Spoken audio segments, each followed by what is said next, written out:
Well, hello there, and it's great to see you today. Guess what the theme of today's video is? It's flamingos, and I am a fan. Today I'm gonna make a flamingo cake. Are you ready to see this? Come and join me! I grabbed a baking dish and I gave it a good spray.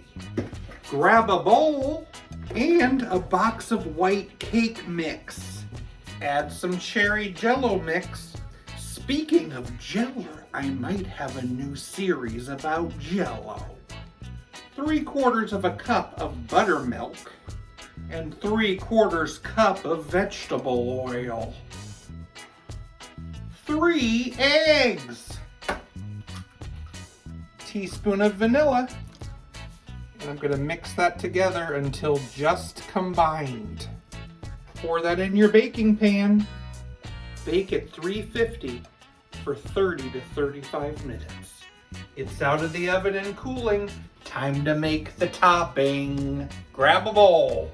Add an 8-ounce can of crushed pineapple, including the juice.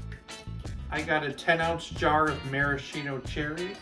Now I cut them all in half. I'm gonna put them in the bowl with those pineapples. Sprinkle on a box of vanilla instant pudding. I need to fold in a 16-ounce tub of whipped topping, along with a 1/4 cup of cherry juice from my maraschino cherry jar. Pour on that frosting.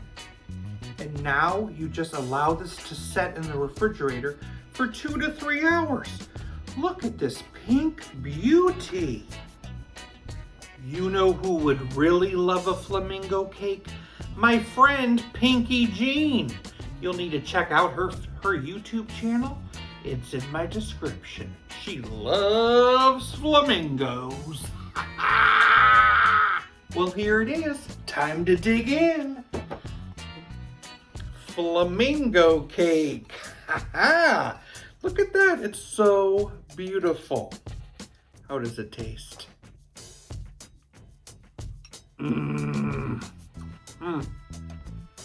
I love the cherry. Then it has pineapple just coming out as well. This is wonderful. I love celebrating the flamingo. And you know what? You can too. Thanks for joining me here on Jim's Kitchen. See you next time. What did Mr. Flamingo say when he was fed up? Can it! Or I'm gonna put my other foot down.